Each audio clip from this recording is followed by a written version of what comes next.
आज हम करेंगे ब्रायोफाइट्स के डिवीजन के बारे में, लिवरवोर्ट्स और मोसेस। तो पहले करते हैं लिवरवोर्ट्स।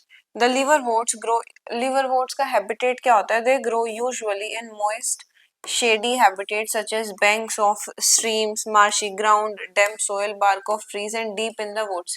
ये इनका हैबिटेट होता है, इन जगह पे ये मिल सकते हैं। मोस्टली ये मिलते हैं मॉइस्ट और शेडेड हैबिटेट्स में। The plant body of a liverwort is thalloid. जो प्लांट बॉडी होती है वो थैलोइड होती है। फॉर एग्जांपल मार्किंशिया, यानी इतनी ज्यादा डिफरेंशिएटेड अभी नहीं होती है।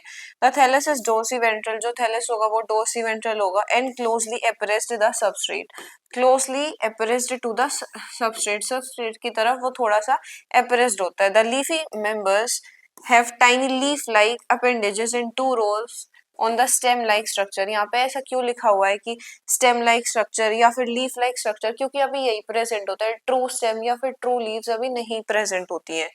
Asexual reproduction in liverworts take place by fragmentation of thalli. Asexual reproduction कैसे होगा? बाय फ्रेगमेंटेशन और by the formation of specialised structures. या फिर कैसे होगा? एक स्पेशलाइज्ड स्ट्रक्चर जिसे हम कहेंगे गैमे, सिंगुलर हो गया गैमा, उसके फॉर्मेशन से एक स्पेशलाइज्ड स्ट्रक्चर फॉर्म हो जाएगा। गैमे आर ग्रीन, ग्रीन होते हैं ये, मल्टी सेल्यूलर होते हैं, एसेक्सुअल बर्ड्स होते हैं, which develop in small receptacles called gemma cups located on the thalli. ये थैली के ऊपर ही लोकेटेड होते हैं। The gemmae become detached from the parent body and germinate to form new individuals. और ये जो गैमी होते हैं ये फिर पेरेंट बॉडी से अलग हो जाते हैं और फिर एक नया इंडिविजुअल बना देते हैं। During sexual reproduction, male and female sexual reproduction के टाइम जो male and female sex organ होते हैं are produced either on the same or on different thalli. क्या तो वो सेम थैली पे प्रोड्यूस होंगे या फिर वो डिफरेंट थैली पे प्रोड्यूस हो जाएंगे। The sporophyte is differentiated. जो स्पोरोफाइट होता है वो डिफरेंशिएटेड होता है कितने पार्ट्स में? 3 पार्ट्स में, फुट, सीटा and capsule. After meiosis, meiosis यानी रिडक्शनल डिविजन, तो मियोसिस होने के बाद जो स्पोर्स हैं वो बन जाएंगे कैप्सूल के अंदर। यानी स्पोर्स जो है वो हमें किसके अंदर मिलेंगे? कैप्सूल के अंदर मिलेंगे। The spores germinate to form free living gametophytes. और गेमेटोफाइट्स फ्री लिविंग होते हैं, तो ये जो स्पोर्स हैं ये जर्मिनेट करके गेमेटोफाइट्स बना देते हैं। अब अगला करते हैं जो कि है मोसिस। The predominant stage of the life cycle of moss is the gametophyte, which consists of 2 stages। अब predominant stage कौन सी है? gametophyte, और उसके अंदर 2 stages आती है। जो फर्स्ट स्टेज है वो है protonema stage, which develops directly from a spore।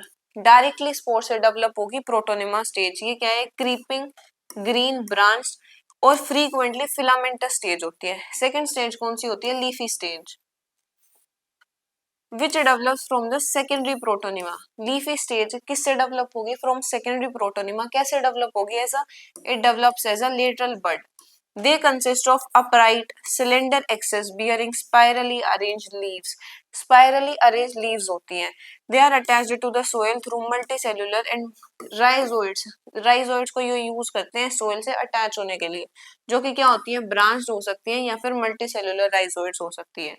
This stage bears the sex organ. इसी स्टेज के अंदर सेक्स ऑर्गन भी होंगे। वेजिटेटिव रिप्रोडक्शन जो कि हर किसी के अंदर होता आ रहा है, फ्रेगमेंटेशन से ही होगा। And budding in the secondary protonema. और कैसे हो सकता है? सेकेंडरी प्रोटोनिमा के अंदर बडिंग भी हो सकती है। In sexual reproduction the sex organs antheridia और आर्जिगोनिया आर प्रोड्यूस्ड एट द, ये कहाँ पे प्रोड्यूस होंगे? लीफी शूट्स के एपेक्स पे, यानी टिप पे प्रेजेंट होंगे, ये वहां पे फॉर्म होंगे, वहां पे प्रोड्यूस होंगे। After fertilisation the zygote develops into a, zygote किस में डेवलप हो जाएगा?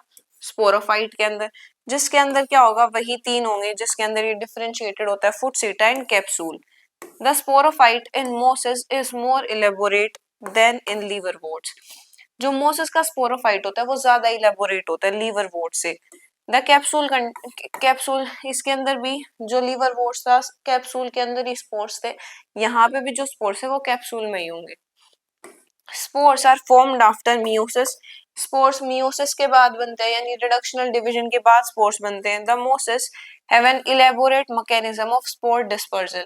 इनके पास एक मैकेनिज्म भी होता है स्पोर डिस्पर्जल, यानी जो स्पोर्स होता है वो डिस्पर्स हो जाते हैं। इसके कुछ कॉमन एग्जांपल्स है, जैसे फ्यूनेरिया हो गया, पॉलीट्राइकम हो गया या फिर स्पैग्नम हो गया। यहाँ पे ब्रायोफाइट्स के दोनों डिवीजन कंप्लीट होते हैं। कल हम करेंगे टेरिडोफाइट्स।